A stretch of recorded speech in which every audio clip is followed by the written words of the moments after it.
Disney প্লাসে আজ লোকির টিভি সিরিজের ফার্স্ট এপিসোড রিলিজ হলো। এমসিইউতে one of my favourite character হলো Loki, I mean Tom Hiddleston. I am Loki, and I am burdened with glorious purpose. তো ওনাকে তো আঁকতেই হচ্ছে, বাট কোনটা আঁকা যায়? লাইক আদার ইউটিউবার্স, আমিও গেলাম ইউটিউবের কমিউনিটি ট্যাবে তোমাদের ওপিনিয়ন জানতে যে কোনটা আঁকবো। ওয়েট এ মিনিট, আমার কমিউনিটি ট্যাব কোথায়?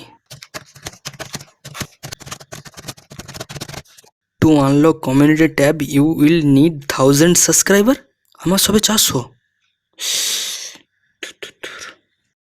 খুললাম ইনস্টাগ্রাম, স্টোরিতে পোল পোস্ট করলাম, ম্যাক্সিমাম জন 2 নম্বরটা ভোট করলো, আর আমি নিনজা টেকনিক ইউজ করে 12 সেকেন্ডে ড্রয়িংটা করে ফেললাম। কিভাবে দেখো।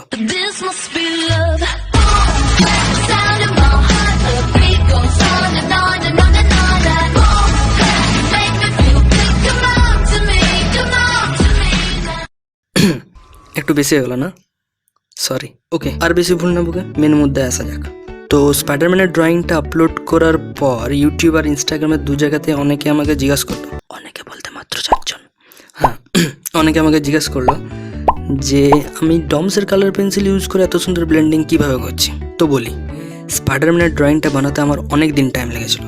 ফার্স্ট রিজন এটা যে আমি A3 পেপার ইউজ করছিলাম, সেকেন্ড ডমস খুবই চিপ পেন্সিল, বাট দিন ধরে ড্রয়িং করার সময় আমার গ্রে কালারটা পুরো ফিনিশ হয়ে গেল। তো বাধ্য হয়ে আমাকে ডমসের আর একটা সেট কিনতে হতো।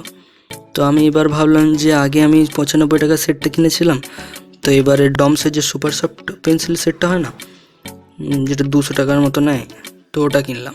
দিয়ে বাকি স্পাইডারম্যান ড্রয়িংটা কমপ্লিট করলাম। তো এই 95 টাকার নর্মাল ডমস পেন্সিলগুলো আর ডমসের সুপার সফট এডিশন, এই দুটো একসাথে ইউজ করার সময় আমি কিছু সিক্রেটস জানতে পারলাম ডমসের কালার পেন্সিল সম্বন্ধে। তো ভাবছি সেগুলো নিয়ে একটা ভিডিও বানিয়ে দেবো নাকি।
ভিডিওটা ভালো লেগে থাকলে আর পরের ভিডিওটা দেখতে চাইলে চ্যানেলটা সাবস্ক্রাইব করে দিও, হ্যাঁ, please please please, thank you. I am Loki, and I am burdened with glorious purpose. He's really arrogant.